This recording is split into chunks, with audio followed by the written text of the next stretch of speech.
Q1043, it's Meatloaf and Bat Out of Hell at 7:11. Paul Stanley's scheduled to join us at 7:30, but he's here, so... Nice. So what the hell? I'm not going to make him stand around till 7:30 waiting to come on. Good morning. Good morning. And Happy New Year. Happy New Year to you, too. You know, just listening to Meatloaf with Bat Out of Hell. Meatloaf's a very talented guy, as you know, and a really terrific singer, and he has some vocal problems sometimes as a result of the performances, which are pretty strenuous. And as I was listening to the end of Bat Out of Hell, I'm thinking about some of the stuff that you've done. That must be something that singers have to worry about all the time. I mean, the maintenance of the voice, taking care of it. I mean, you're spraying yourself and drinking tea or what do you do? I think, you know, the key to it is technique. I mean, it really is. If you don't know how to sing properly, you're going to get into a lot of trouble.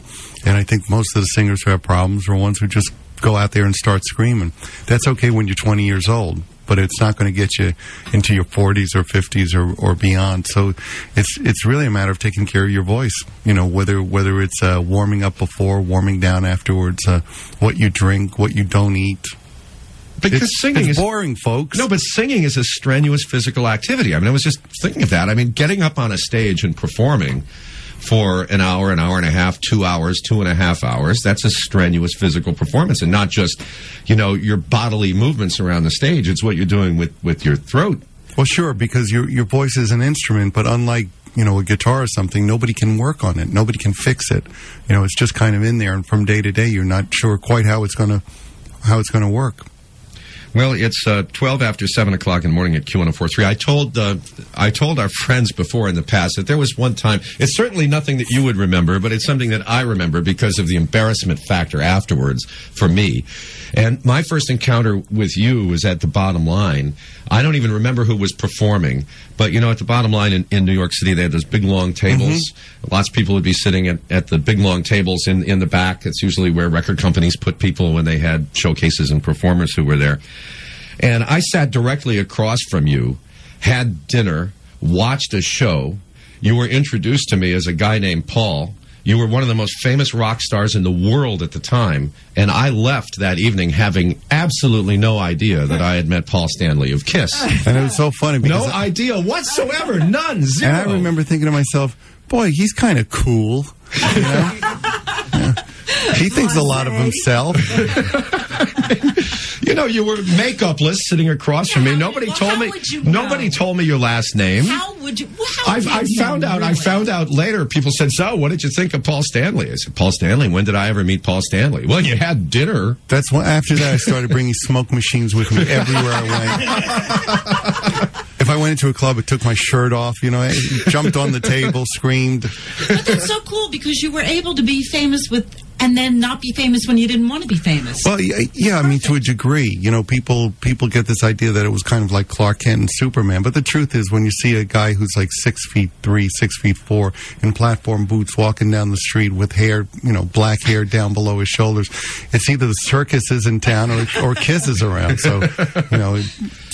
And speaking of Kiss, your business partner and bandmate made his debut on Celebrity Apprentice. I actually saw it last night. He did great. He was awesome. Kicked butt. He did better than anyone else.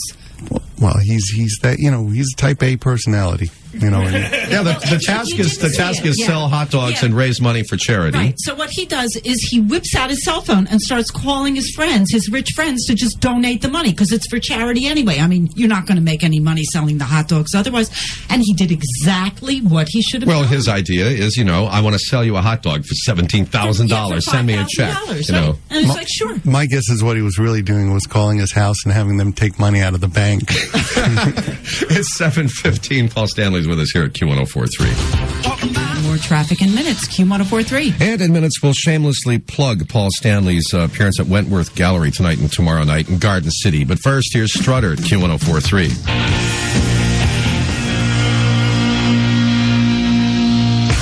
Q1043, 721. Paul Stanley with us at the Wentworth Gallery at the Roosevelt Field Mall in Garden City. Tonight, 6 to 9 o'clock, and tomorrow night, 6 to 9 o'clock. And we'll get into much greater detail about the show at the Wentworth Gallery in the next half hour. First, just minutes ago, while we were listening to Strutter here in the studio, Paul was talking about how that was one of the songs written before they even had a record deal. And I asked him about the pressure that young artists feel when it's time to do a second album. Well, it's always interesting, especially back then, you'd spend your life writing your first album. And then all of a sudden the record company would say, well, it's time for a second album. It's like, well, I need another lifetime to write the next one. And, I remember that was one of my first big panic attacks was, where am I going to get these songs from, Mm-hmm. And, it's crunch time. And because you have all that time when you're not famous yet, and you're just writing a lot of songs and rehearsing, you don't have the deal. And then you can choose from all the material you have. I mean, historically, that's why second albums sometimes, tank, because, it's very difficult to come up with something that matches your first or keeps that momentum going. So it's, historically, second albums, tend to be a letdown. Yeah, first albums, you're putting the songs on your first album that you've played in your band for years, for however long you've been around, or sometimes even before the band was formed, as people wrote the songs. Then for the second album, the record, you're on the road. There isn't a lot of time, and the record company says, okay, give us 10 songs you have. I mean, literally, our third 6 album, weeks. we were on tour, and we were playing the Santa Monica Civic Auditorium in L.A., and we were opening up for JoJo Gunn, some of the guys from Spirit. Yeah. Run was the big hit. Yeah.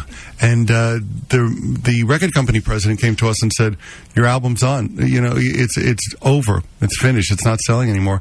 You need to go to New York and start another album.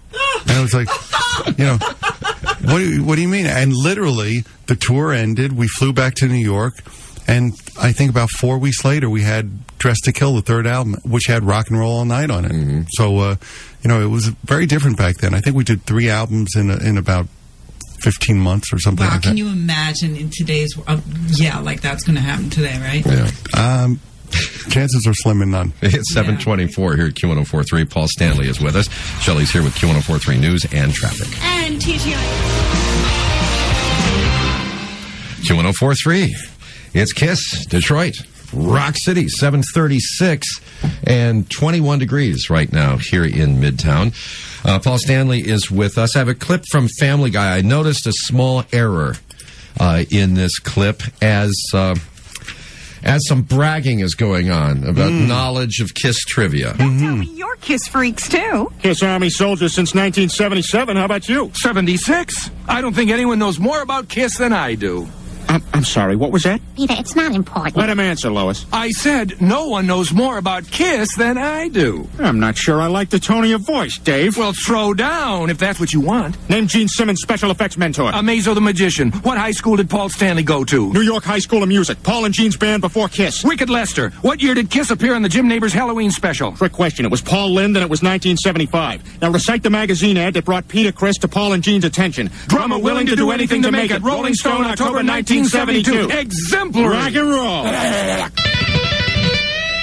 Okay, so what was wrong there? I'll tell you what was wrong. I will tell you what's wrong. It wasn't the High School of Music. It was the High School of Music and Arts. Correct. Now that's Fiorello LaGuardia School of the Arts, which is down in Lincoln Center. But I went to the High School of Music and Art for and art. You were an art major. Exactly. I kind of put my aspirations to be a rock star on hold because everybody told me, oh, that's impossible. You can't become a rock star. So I followed art, which I love doing, but I have a real problem with authority, and I have a real problem with people telling me what they expect of me. So the idea of having to create on schedule is something that's great if it's coming from me. I'll work 24/7 if it's something I want to do, but art kind of got soured for me when people kept telling me what they expected of me or how good I was or there were deadlines. So I put it on hold, and then about 7 years ago, I started painting, and I literally had never painted before.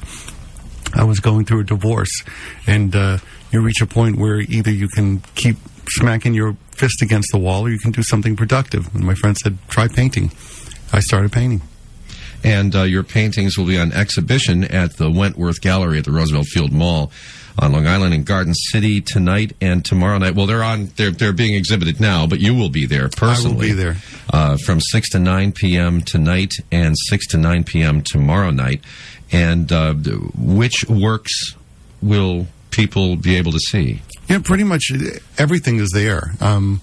it's kind of, I bring my kids on tour with me. We've done 14 shows this past year, and